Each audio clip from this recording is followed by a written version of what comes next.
I'm not going to introduce you by name. You can feel free to give your whole thing.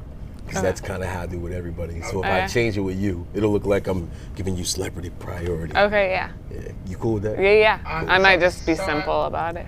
That's cool. Okay, perfect. Okay, great. I prefer simple. Tyrone, look, yes. I just want to do a final mic check one more time, so just give me one moment. No prob. Take your time, Court. Did it fall down?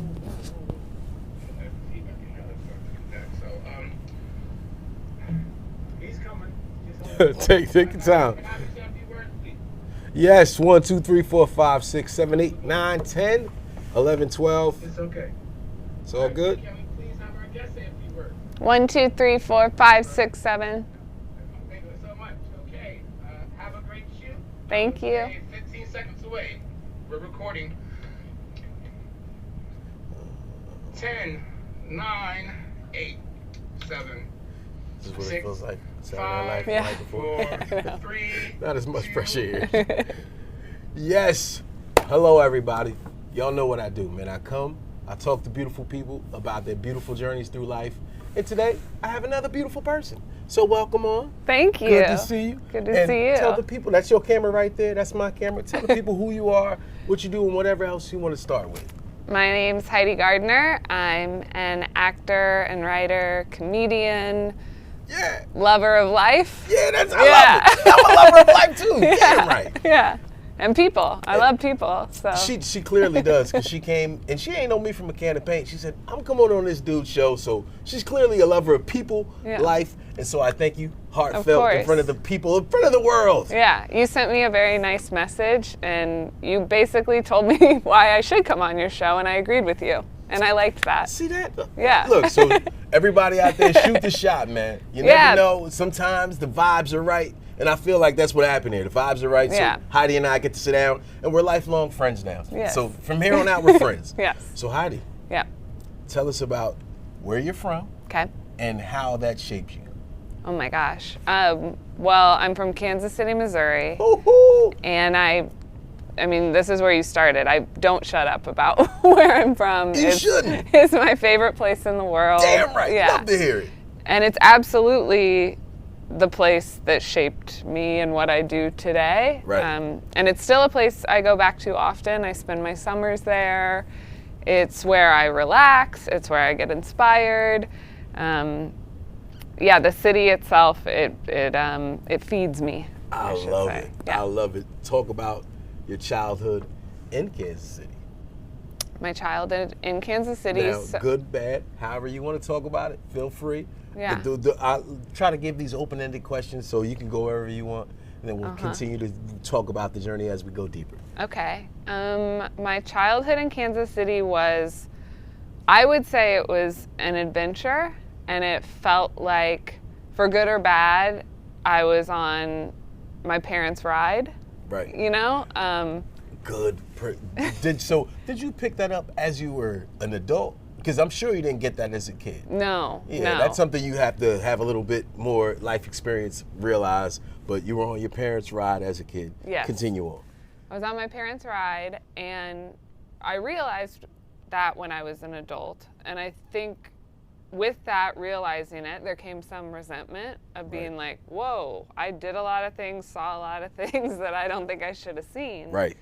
There's a lot of times in my life, I live a pretty overstimulated life, but I think that's because I'm like, oh, when I was on that ride with my mom or my dad, and for good or bad, it was exciting. I mean, I was meeting people, I was meeting characters, which is, what my life is filled with now. I was, like I said, doing things I shouldn't have at that age, or seeing things, but it was exciting, and it was like this world that almost kind of felt like being in the movies, That's awesome. Yeah. I mean, it's not awesome, but it's awesome you can recollect and then kind of come to that conclusion as an adult, because a lot of people don't do that. Yeah. Yeah. My mom, she always worked 2 or 3 jobs. I mean, I've kind of kept that up in my life, but she was a travel agent during the day, and my parents divorced early, so it was like just parents trying to make ends meet, as many jobs as possible. Right, of course.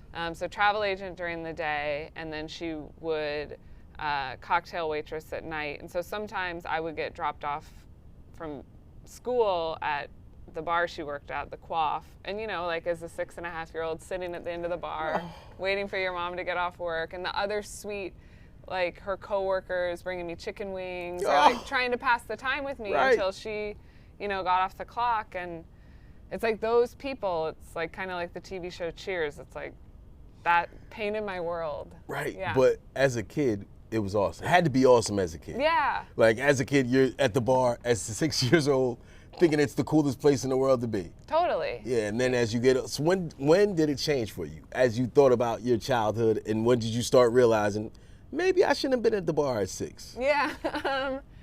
Well, it's weird. I would tell a story where I'm like, my mom worked at a bar, but she also, she's so loving, but she also is just not a good cook and refused to cook. It's like, I know I have children, but I am not learning this thing. I don't like it or anything. So whether it was the bar she worked at or another bar, the way she would feed us good was taking us to happy hour, my older brother and I.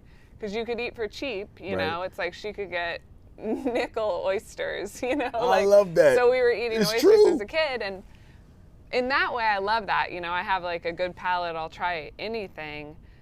But it was like as I got older and I would be with other families where they would like sit around a dinner table and like this really warm, comforting meal would be prepared with rolls. Right. You know, like or the little things, rolls. You take that, you take it for granted. Yes. Like if you're a person that has that, you take it for granted. And if you're a person that doesn't have it, you're kind of on the other end of the spectrum. Yeah. And that's where you were. Yeah, like having a kitchen where scent would have been coming from it. We had baby carrots in the fridge and sangria. You know, like, nice. Mom's was living, man. It. And like some boxed croissants, and that was good. But yo, look at you now. Yeah. What's in your fridge right now? Okay, what's in the Indian But food? I'm about to say the Indian leftovers. Shout out to the Indian leftovers. Which I'm very excited about. Topo Chico. Okay. That's fair. Keep it going. But that is a thing that sometimes I struggle with as an adult, and I've even told my partner, I'm like, sometimes we got to keep this fridge full, you know, just so I'm not like childhood reenacting. Stuff. Yeah. Yo, I tell my boys, my friends all the time, like, yo, your childhood never leaves you, bro. Yeah. And if you have to make it where your childhood is a good thing, regardless of how your childhood went, for your life to be better. Yeah. Right? And I feel like that's what you're doing right now. Totally. Like you looked at it, and I still think it's kind of fire that you were at the bar at 6 years old. I think that's pretty cool. Yeah, I like it's this weird thing of being like, I like telling you this story. Right. You know, and I like saying like, yeah, we ate happy hour. Yo. But I am able to say something about that. I didn't get something else. Right. That's the balance of life. Yeah. The balance of life. So, all right, you're 6 years old, you're in Kansas City, you're going to the bars, getting hot wings for dinner some nights, which were probably great dinner nights, by the way. Absolutely. Shout out to moms. Moms killed it. You killed it, moms. I would have loved that. If my mom was here, forget about it. So you're 6 years old. Talk about it from then on. So that kind of shaped you, would you say? Yeah, that and so having, you know, 2 single parents, I would say just them trying to like make ends meet, also, you know, find love in the world again. Right. You know, it's just a lot of people were in and out of my childhood through my mom and dad and like their stories, and then we would have this my older brother and my younger brother, kind of our landing pad, our like safe space was our grandparents, our Mamo and Bampo's house. Of course. And that was, it was cute. They did cook, but also they spoiled us so we could have so much fast food. Nice. So it's like McDonald's. either I was eating the hot wings or I was eating McDonald's, Kentucky Fried Chicken, Taco Bell, Dairy Queen. Oh, that grandparents spoiled you. And look, you look great. Thank you. All things considered, man. All that bad food you had in your youth, it didn't affect you one bit. Keep up the good work. Thank you. So, talk about the grandparents, how they affected, because from my experience, when you have those type of childhoods where you're bouncing around, you're going between 2 different parents, the grandparents can be, like you said, the stabilizing force in your life. And They were. what did you learn most from grandparents? Like, because I've heard sometimes you gain that stability and love from the grandparents more so than your own parents. Yeah, I think at the time, you know, you're unconscious. You're just like living, and these people are spoiling you, my Mamo and Bampo, and just providing this safe space, and being with them feels so warm and exciting. Like Right. I did also always want to go there, and I always think now, being an adult, I'm like, wait, my grandparents were already older, like when we came along, and like they were tired. I mean, my Mamo owned a laundromat and dry cleaner, got up at 5 a.m, closed at 8:30 at night, Right. like, and still had the energy for me at 65 years old. Like, what? And I was rambunctious, and I wanted her attention, or I wanted her to braid my hair, and so I'm like, okay, so they actually really loved me. Like, Right, they had to. Yes. And were that old to Yeah. still be chasing, running after you, doing all the things. Yeah, to have that energy. So just by default, I think I learned so much about love and kindness from the two of them. My Mamo is effusive with her love and her kindness. It was just so obvious. And my Bampo had more of, like, he's a veteran, like a harder exterior, but like you could crack his shell, and he's Right. like the biggest softie, you know, Right. always making me pancakes and bacon. Grandpa, man, you gotta love that. Yeah. That's a beautiful balance. Yeah. Like, so through your life, you had your mom, having you at the bar, then you had your grandparents. Yeah. Talk about your dad, if you don't mind. Yeah, so my dad, so this is kind of fun. My dad always mostly worked in restaurants. He's an amazing chef. Restaurants, or he was, That's why mom couldn't cook. I know, well, that's the thing. And she would always just kind of be like, you can go to your dad's for food. Right. Yeah, go see Pops. He got that covered. I got Yeah. all the other stuff. Amazing cook, but then also he was a chauffeur and driver for a lot of his life. So my dad drove a limo, and even though we wouldn't have had, as a family, we didn't have the means to ride around in the limo. Right. Somehow I was getting dropped off at school in a Oh limo. my God, yo, you had to be balling. How was that? I wasn't, but I'm such a like humble Midwest kid Right. that, you know, I'd get dropped off in a limo, and I remember this. It was probably like 3rd grade. There was a 4th grader, 1 grade above me, who would be. I'd get out of the limo, and he'd be like, "You rich bitch." And I was Oh, like, damn. I was like, no. I was like, my dad's the driver. You know, like we're not rich. Yeah, and like and- I had to justify why I was in a That limo. would make sense, but he probably didn't believe you at all, because that's what a rich kid would say. Of course. No, it's not mine. Yeah. You know, yeah. And that's why I say, like, my childhood, sometimes it felt like a movie, because I'd see those movies of, like, Blank Check, the, like, little kid getting out of a limo, Right. you know, which wasn't technically me, but that was another area of my life where sometimes my dad would have to pick me up from school, like, and have the back of the limo full of, like, tattoo artists from a tattoo convention or something, but he's like, I gotta stop and get my daughter before I drop you guys off at the convention or something. And so I would just open the door, he'd open the door, he was a good chauffeur, the back of the limo, and then it would just be this motley crew of, like, as a child, tattoo artists. So it's like, Yo. and I just have to sit back there and be like, I'm Rick's daughter. And of course, like, the people at the coif with my mom, like, everyone was very sweet to me, and Oh, I love that. it's like people accept, like, yeah, okay, cool. The limo driver's got to pick his daughter up from school. Yeah. We're gonna be sweet to the kid. Right. We might be assholes afterwards, but Right. like, You got the best version of everybody. yeah. But that's so cool. I think it's so fitting what you ended up doing with Yeah. your career. Because you had to see 1,000,001 people from all different walks of life 100%. between those two things. Yeah. Jeez, man. Yeah. That is so, like, so recently I've become kind of like religious. Now, I've always been spiritual, but now I'm kind of like religious, and I think you get everything you're supposed to get. Like, all right, I'm going to say it. Yeah. Throwing it out there. God gives you everything that you need, but you have to have the, like, clarity and vision and connection to God to truly see it through. Right. You've done that. Like, all those different situations at that early age, and look Yeah. at where you are now, Yeah. doing characters, all this crazy cool stuff. How often do you pull from those characters that you've seen as a kid now? I think definitely when I was starting, well, I guess always. You know, I mean, my mom is my greatest character study, I feel. But I remember, and I mean, there's no other way to put it. She's such a character. Yeah. Like every part of her is a character. Right. And when I started performing, I remember the first time I pitched a sketch where I was playing my mom.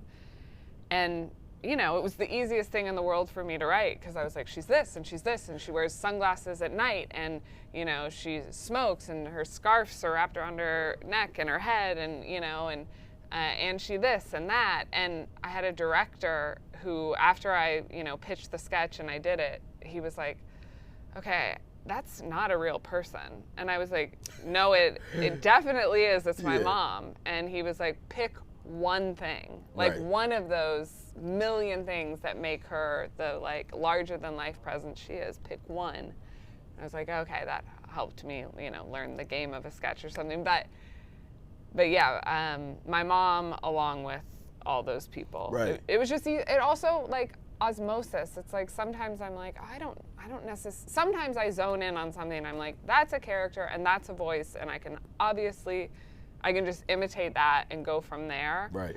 And then there's times where it's just like, this is the world that was given to me, and it's just literally coming through me. It's going to come out regardless. Yeah. So you want it to come out in a good way. Yeah. Gotcha. Yeah. Your first performance, where was it? Was it still in Kansas City? What were you doing? And what was the inspiration behind getting on stage? Because that's a hard step. Mm-hmm. A lot of people don't take. Some people, I know you hear it all the time. I hear it a little. People say, I've always wanted to do stuff like that. Yeah. And they never do. What was your first step into that? Well, I think I want to give my mom credit, because her favorite story she used to always tell was, my dad was, I said chauffeur, but also he went through a period where he did improv comedy. He's very funny. He was in the comedy sports troupe for a while. This was when I was like 5 years old. It was kind of towards the end of their marriage. But she would, go to his like 11 p.m. comedy shows. She would bring me and my older brother. Moms wasn't playing. She had you in the bar. She had you in the comedy club, 11 p.m. Shout out to moms, man. And there was a performance that ended, and I was so excited. I was so excited as a child to go to those shows. And I had just seen Snow White, and my dad's show ended. Everyone clears out, and I was like, can I do Snow White? Can I do Snow White? And she was like, yeah, sweetie, okay, go ahead, go on stage, And I went up there, and all I wanted to say was, I guess in Snow White, she says, and you must be grumpy, or something. That was my one line. Right. But as I looked out, it's like, because the venue was clearing out, the actual show was over, I was like, where'd all the people go? Right. And, she was like, oh, they weren't here to see you, or, but she says that she knew I was going to be a performer right then. She knew in that Snow White moment that she saw the full future. Yes. Shout out to mom. I love moms, man. Yo, regardless of what happens, moms was awesome. Yeah. Like, moms was awesome. Yeah. I'm sure there are times where that weren't perfect. I'm sure there are other times. We're not going to get into those unless you really want to, but those experiences as a child, they shape you, man. Yeah. And that was, so your first performance was after your dad's performance at 11 p.m. on a school night. Yeah. Love that, man. Yeah. That is awesome. And then years later, once I was living in LA and I took some improv classes at Groundlings, there was, I think it's called Writer's Lab, like a 6-week writing. It's the first time, course. And you're writing sketches and you also write a monologue. And at this point, I was a hairstylist, so I was doing all of this as just a fun hobby. It was making me less shy, but I just kept on taking the classes, and they just started getting more intense rather than just 3 classes, 2-hour-long classes. It's like, now I signed up for this 6-week thing, and wait, there's a performance at the end. And I remember being like, oh yeah, but we're writing sketches, and I was in a sketch with another person, and I was in a sketch with like 2 other people, but I kept on being like, but we're writing a monologue? Like, and the teacher was like, yeah, at the end, everyone does their monologue. And it's like, if you pass this, then you move to the next level. And I just kept on going, and disassociating from the monologue thing. I write the monologue, I practice the monologue, and it wasn't until the day of the show when I was like behind the curtain in the outfit, and I was like, I'm about to go do a monologue in front of, 45 people that have come out, are all supportive. This was very low stakes, but I'm like, what? And I'm wearing the wig and clothes that aren't my clothes. Like, I'm being a character. I'm holding a cat carrier because it had something to do with that. And I was like, no, I'm not doing that. What am I doing? Right before you're backstage at this point. Yes. It was like, 30 more seconds. And I was like, I have a career. I'm a hairstylist. Like, why am I in this fucking wig? Like, it was insane. But the Midwest people pleaser in me was like, yeah, but these 45 people paid to see the show. You have to go do it. People pleasing helped you get to where you are right now? Yes, absolutely. So I'm sure there's a flip side to that. We'll get to it at some point. Yeah. Talk about, after that performance you just mentioned, what you were still a hairstylist after that performance. When did you go from being a hairstylist to an art or a performer? Yeah. Full-fledged. I kept being a hairstylist. I moved on to the next level at Groundlings, which was now, instead of 6 weeks, it's 12 weeks, and it's more writing. Right. And I just started, and if you pass that class, then you start performing in their Sunday company, which is like a Sunday Saturday Night Live. But that's a big deal though. Yeah, like just for if people outside not in that world, that is a big deal to get on that Sunday show. Yeah. And being in the Groundlings alone is a pretty big deal. Yeah. So you're saying it very casually, but I want everybody to know, Google it if you have to, big deal in that space. Yeah. Continue on. But I had just been kind of blissfully going along without knowing the stakes, and then suddenly it was like someone else in the class who really cared about getting to all those things kind of broke it down for me. And oddly, like I said, having never been that competitive or even in that world, it was like once he told me like, this is how it goes, then I was suddenly like, I want to be the best. Right. And so I moved on to that, got into Sunday Company, was so, sketch and comedy was just my entire world, and I loved the shopping for characters. I loved wigging characters. All those things I was scared of doing the monologue, I started like being like, this is life, this is the best. And I remember I would get to the salon, which I had worked at that point for 8 years, and I would see like a busy Tuesday, which would have been my day to shop for wigs and costumes. And I was like, oh, I have to do hair. And I'm like, that's a bad sign that the thing that actually, all the comedy stuff was completely free, and the thing where I was making money, I'm like, I don't want to do this. Right. And I loved my clients, and also people take their hair really seriously. They it's do. like, I need to be committed to that. But the people pleasing in me was like, I can make both work, Juggling. Yeah. And it was really amazing. It was probably like I made it into the main company at Groundlings in 2015, and it was right around that time my boss and mentor and very good friend Deanna at the salon, she took me out to lunch, and she was like, I'm not firing you, but you don't belong here anymore. And that felt weird because I was like, well, it feels like you're firing me. Right. What are you saying? She was like, I would never do that if you really want to be here, but I just think your heart and your talents are somewhere else. And I was like, but, I rent a station here. Like, I pay rent, and that helps you, and that helps Greg, who also in the salon. And she's like, the people pleasing me, right? And like, you guys need me. And she was like, there's a lot of hairstylists out there that want your space. Like, we'll find someone. Go. And that has people like that in my life that believe me and give me the push have always meant a lot to me. Oh, shout out to Deanna, and that's hard to find. Oh yeah. Like, and somebody that's actually, so Deanna could have literally just been said, you know what? I kind of need her as my thing. It's a good friend to have. I know. That's doing all this other stuff. You're doing the comedy. You're doing it's just good to have her as a salon person. Yeah. She said, nope, get up out of here. Yeah. You deserve more. Even before I had my own chair at the salon, I was her assistant, and I was such a good assistant, I think, to her, and I think she would say that too.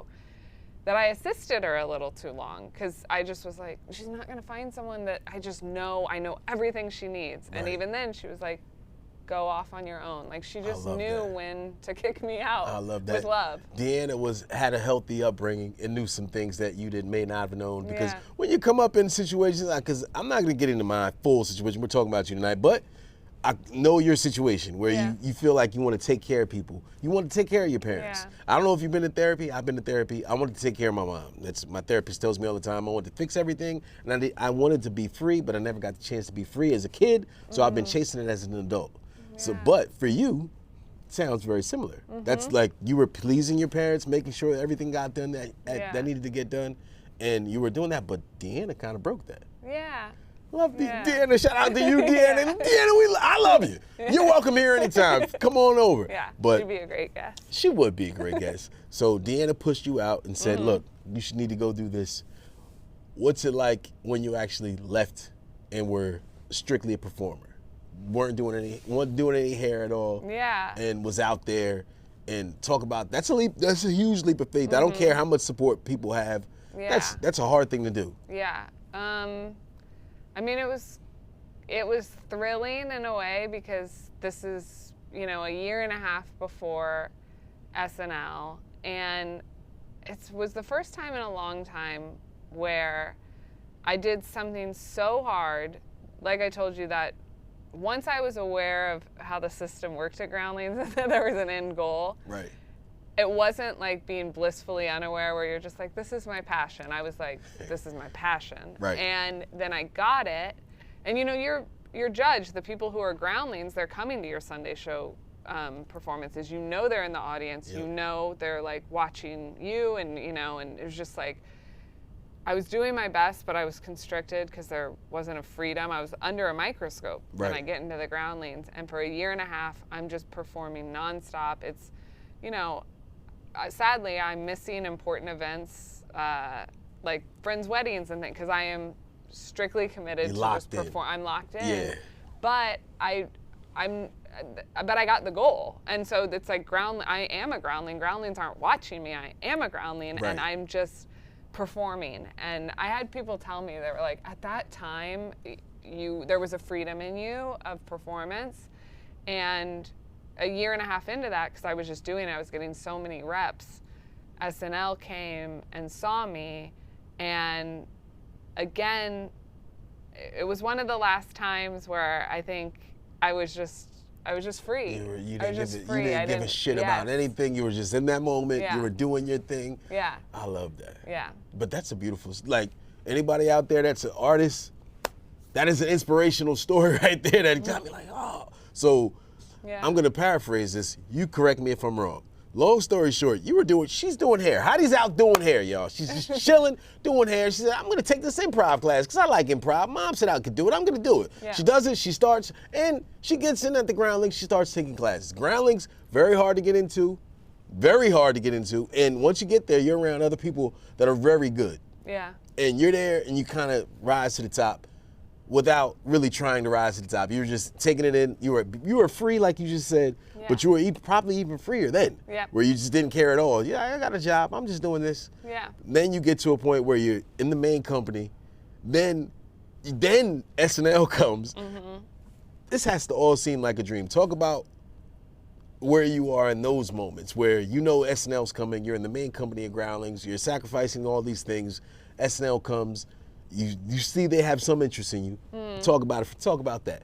I see they have some interest in me. I get to do kind of like my first showcase for them at Groundlings. So I'm a sports fan. I'm like, ooh, I have home field advantage. Everyone that came to that showcase, there were probably, I think, 9 of us.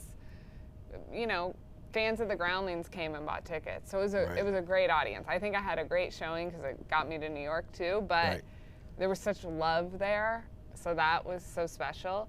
About a week after doing that, I hear that they want me to test in New York, and they said I could just do the same thing I did, the same 5 minutes. And so it's like, okay, great. I got that locked down. I mean, I still worked on it like crazy. I do the audition in New York, and I remember when I finished thinking it went well. People say that they notoriously, no one laughs. And, you know, I heard laughs. It wasn't like I brought the house down. Right, but you heard yeah, some I heard give laughs. you a little I was bit of like, "That's motivation good." to keep going, right? But I have an anxious mind, so after the initial like buzz of, oh my God, I just did that, then I was suddenly like, you know, critiquing like, oh, but I don't think I did that right, but they didn't laugh at this character that much, and that usually kills, and so what did I do wrong, and da-da-da-da. And I don't hear anything for a week, and then they say they want me to come back out to New York, and they want me to do a whole new 5 minutes, because, you know, they want to know you can turn over material in a week. Right. And so, again, being the sports fan that I am, I was like, but I did all my, like, all-stars, you know? Like, what am I going to do? Right. And then that year and a half of total freedom in the main company, like, my brain kicked in, and I was like, I've been trying out so much material, so many characters, so much failed material and characters for the last year and a half that I have it all. Like, maybe this one character didn't work in a sketch, but remember that one part did work, like that 20 seconds. Okay, and I loved that character. Like, okay, let me see if I can put it into this audition and that character. And so I always say that my second audition for SNL was like my bench, and they all got to play. Yeah. And that got me the job. I Love it. I didn't hear anything for 10 days. It was like radio silence, and then Lauren Michaels called me and said, you know, I'm bringing you onto the cast. Yeah. Did everything flash before your eyes when you get that call? Like you being a kid, you with mom, you with dad, all this. Did everything flash before your eyes? I mean, it's still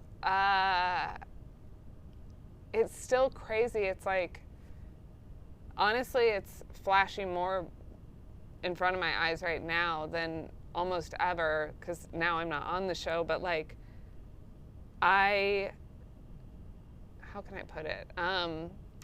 Even when I got the show, it always feels crazy. Like, I think anyone who's been on SNL would say, like, it never seems real. Like, even 8 years into it, I would maybe wake up on a Wednesday and be like, I'm on SNL? Like, the same thing that, like, I would watch as a kid, what, you know? Right.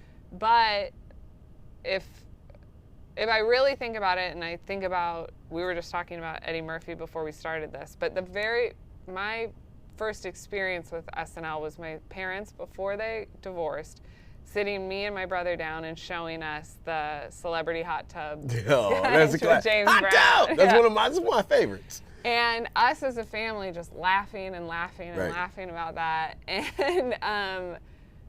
And so right now it's like, yeah, that is insane that I was on that same show. Right, that he did right. that on. Like, one Like- time I said to Ego, I was like, we have the same job that Eddie Murphy had. Like, Right, you what in do. the world?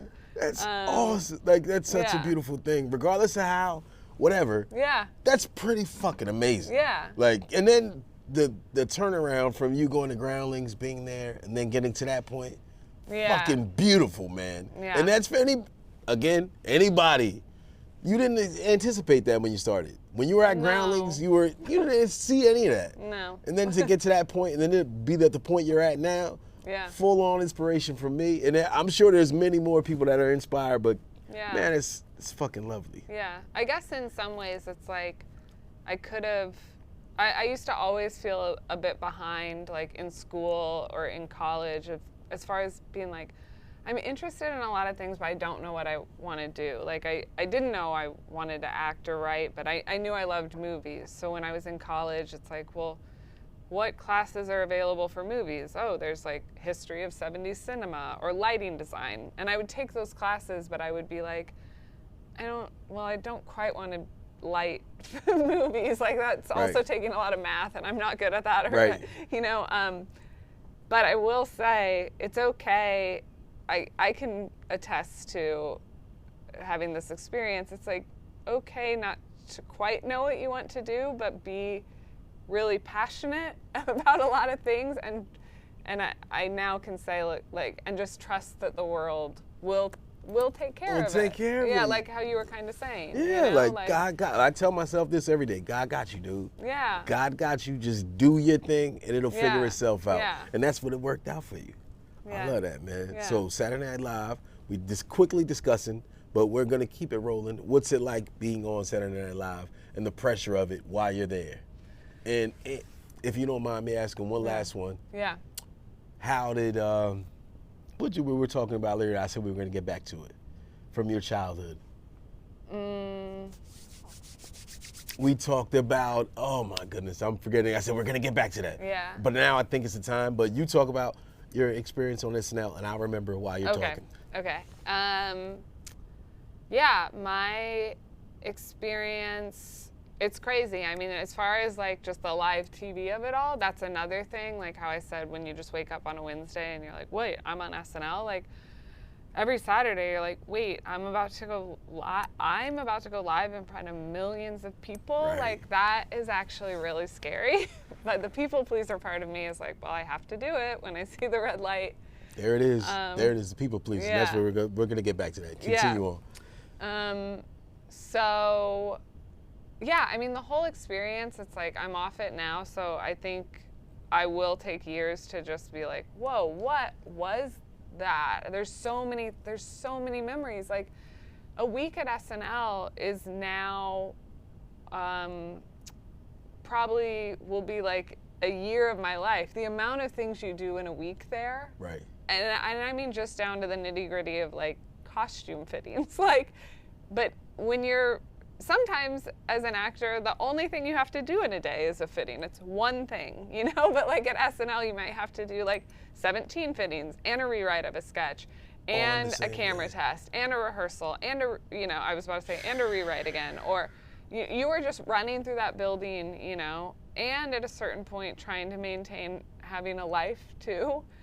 Which sounds like it was damn near impossible. Yeah. You like just 17 things in one day. Yeah. Like that, and you but think then about being the people pleaser, it's like I want a life that I'm connected to friends. I want a life where I'm connected to family and connected to partnership and my cats, and I want to know that world is rich too, because I know even though I have an amazing job.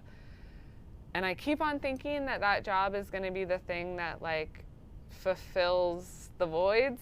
It's actually not, you know? So I need this other stuff too. I would keep on realizing I was going so hard at something, and even in the best moments of it, there's still a weird emptiness because I'm always like, I could be better, or I could do this thing. And like sometimes just making my nephew laugh feels so good. Most fulfilling thing in the world. Yes. Right. And so I'm like, I've got to stay connected to that too. I can't drop the ball on that because I don't want it to be 8 years later and not know that side of it. So this whole time has been like a really overstimulated period of my life of trying to like hold both. Balance it all. Yeah. And that's a hard balance. Yeah. And talk about how the people pleasing, how that plays a part in your performance journey. Like, because being a performer, I'm a performer, not at your level, but I'm a performer, and that's a thing that always gets me, where I'm like, just what you said, you want to be with your family, you want to do all these things, and I kind of had to stop. I said, I got to stop. I can't do both. Yeah. If I'm going to be a dad and a partner, a husband, I got to do that. And then now, luckily, I get to do this, and I'm here with you. Look how awesome this is. Yeah. But talk about the people pleasing and how the role it played in your time as a performer on SNL, because it had to play a big role. If you're comfortable, if you're not comfortable, feel free to say no. But if you are, like, I think that's an important thing for people to hear, because, like you said, we all dream of these things, and then you get there and you're not fulfilled by it. But then your mind's playing tricks on you. We're like, this has to be it. Yeah. I gotta stick with this. Yeah, well, SNL is kind of the instant feedback of you do something and you might not please the people. Like, and you see it immediately, or you hear it immediately because you hear silence. Right. Right. Live audience. Yes. You forget about that as a watcher, because when you're watching home, you don't think of it as a live thing. Yeah, and that's something to remember too. Is I would look back at sketches, like my favorite Sandler sketches, and they're getting no laughs, but I was at home laughing. Right. And they're classic sketches. It's like sometimes the audience isn't great, sometimes they're amazing. Right. But also, like, typically they're right. It's like if something is a bomb and then something kills, you're like, well, like Right. because they're not just totally in a bad mood. But yeah, so it was really interesting sometimes doing something there and playing to no laughs, within 30 seconds and being like, well, there's 2.5 more minutes of this, Right. You know it's a bomb early. Yeah. And you're still, we got to ride this out. Yeah. And sometimes then you ride it even harder because you're just kind of like, that's one thing I think that's a good thing that I learned is, you're not getting positive reinforcement, so you want to get small, And I remember one time I was doing a Weekend Update character and I was not getting positive reinforcement. And at a certain point, it was just like, then I'm going to get way bigger, Like I've got 2.5 more minutes to do this. Right. If I shrink anymore, I'll start crying. Right. So I'm going to stand up. I'm going to project more. If you hate me for it, you hate me for it. But I'm just going to fly. You're jumping out the window, Yeah. regardless of what happens. Yeah. Love it. Yeah. But do you still hold that for life? Is that a lesson for life, or is that just lesson in performance? 'Cause it sounds to me like a lesson in life. Mm-hmm. When you're getting, you're beaten down, you're getting small, and it's all exterior. Yeah. It's all validation from people. And you start getting beat down because you're not getting validation from people. Then you get a little bigger, and then you don't care about the validation from the people. Yeah. And then the people appreciate you more. Yeah. Yeah. I mean, I wish I would have learned that sooner. I think in the last few years, I've just had a lot of experiences and relationships where I've really started to feel safe and where it's okay to be a little controversial in a moment. It's okay to say something that isn't going to be well received, Right. but by someone who is safe and, stays there with you, like it's made me learn that like I can be bigger, even in moments that scare me. That's been really, really nice to learn that. I love that. Yeah. That's beautiful. Yeah. That's a rare thing that people don't realize you get as a performer. Yeah. You get that from performance because you're always seeking outside validation Yeah. when you're performing. Yeah. And now you're just like, yeah, I love that. And I love that it happened in front of people. Because now, for you all out there, it's not happening in front of people. So Yeah. if you're small, you feel like you want to be bigger, be bigger. Yeah. Be big as we want here, man. Feel free. If you want to stand up, jump on the table, do it right now. Yeah. It's just the safest space you're going to find. I'll whoop anybody ass come in here try to mess with you. Thank except, you. Except, Thank you. He Ray said back it. there. Ray. Okay, yeah. Yeah, Ray, I ain't messing with Ray. We love you, Ray. Yeah. But, so after SNL, Yeah. how is it? Like, Buffalo Wild Wings, you got you got things going on. So it's not like you're just chilling. But how has it been since then? Because I feel like it's like playing for the Yankees. Right. Like yeah. that's the oh no, everyone knows it, everyone loves it. It's a classic, it's a legend. That's how New Yorkers treat you. It's cool. It's like your home team. Right? You You definitely are. Yeah. You definitely are. How has Yeah. it been since leaving? Well, that part has been weird because, like I said, it's such an over-adrenalized. I've been running on adrenaline now for so long, and I think that actually the sane thing to do would, if I didn't have this brain I have now, would be to allow myself to rest, and that would be okay. But I do feel like, in a way, I am simulating the SNL schedule with other things. Like Right. I was telling a friend last week, I was like, in one day, I was like, in the morning I woke up in Atlanta, and then I flew to New York, and then I flew back to Atlanta, and then I'm flying back. Like, and she was like, so you're doing SNL, but instead of Ubers, you're taking planes now, Right. like and I was like, oh wait, it was like my best friend since second grade, and it was really nice to hear her say that, of just like, you're working really hard Yeah. at an insane pace, Right. You've got good people around you. I know. That's yeah. a beautiful thing. Yeah. Shout out to Bestie. Yeah, Michelle. Michelle, we love you. I love you, Michelle. Keep up the good work. Yeah. So, yeah, I think I've been wanting to stay busy and look for the next thing and create the next thing and write the next thing. And I don't know, even the last couple days have been some of the first days where I've done one thing, work related, and that's it. And I mean, I want to be busy and I want to be working, but I also want to let my brain live a little bit, because I do think that when you're not constantly what should I do next? What's the next idea? Think of something funny. Think of something, and you're just living like I was when I was a little kid, and I was just noticing the world around me and letting it seep into me, is where you get all your superpowers, and then they just come out. So now I need to figure out how to do both, be working, but also just living. Right. Yeah. And you're doing it. Yeah. You're here now. Yeah. In the here, you're working, but you're not working. Yeah. You're this feels normal. Yeah, good. It should. That's the goal. Yeah. It feels normal. Yeah. So you pretty much covered where you see yourself going, what you want to do, because that's the ideal Heidi right there. Yeah. You're balancing both, but still gotta ask, what's the one thing in your career that you would love to happen if you're one of those people? I'm not one of those people. I'm more of a whatever happens, happens. God will take care of me. But if you have one, what is it? I want to sell a movie that I wrote and that I co-star in that makes people, that comes out in the movie theater, that makes people just, I don't want to say die laughing. I don't want anyone to die, but go crazy laughing. Go crazy laughing. Damn near worried laughing. That, Hell yeah. That's R-rated, but the preview looks so funny that kids ask their parents to see it, and the parents are like, no, but kids sneak into the movie theater. Great answer! Yeah. Great answer! That type of movie. You've thought about this before. I love it, man. Yeah. Love that high five on the answer. We don't hear that enough. Because you literally spoke that into existence. It's going to happen. And I'm going to add to that. Okay. I'm going to be in that movie. Yes. We have a small part doing something wild and crazy. Y'all make sure y'all watch for that, man. Yes. But I love that. So you want to write it, you're going to co-star in it, and it's going to be a great film.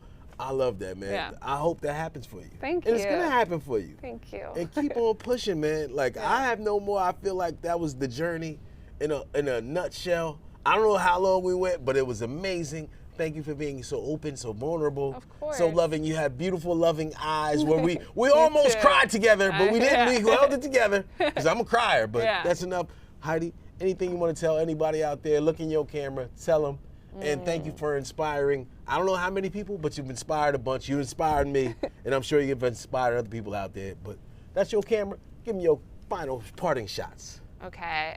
Well, just like Tyrone told me, my dream is going to happen. That's right. And yours is too. It just might. Sometimes these things don't happen on our exact timeline. And when I really, as a not fully formed adult, but as a full adult now, I can say I'm an adult. And as I look back, I'm like, all the things, they did happen. They just didn't happen when I selfishly wanted them to. So I just want to give that advice that it's coming. Sometimes we want instant gratification, and we just get it in different ways along the journey. And those moments where you're just blissfully unaware that I talked about, just be blissfully unaware. You'll look back and be like, wait, that was the really fun part, And then there's the part where you get aware and you get competitive, And then you'll have moments of rest. It's all coming to you. I just want you to know that. Love that. Great ending. You gotta hug that one out. Yeah. Oh, the people needed that one, man. That was great ending. Love you, Heidi. You're welcome here anytime. Thank you. And that's all we got, man. So look, y'all, tight one here. Go out there, be your best self, live your best life, love people, spread love, and good things will come to you. Yeah. Peace, love, y'all. Good stuff. That was great, man. Thank you. Great job. Had me emotional a couple times, man. Yeah. But good stuff. That was awesome. Thank you. Thank you. You didn't have to come.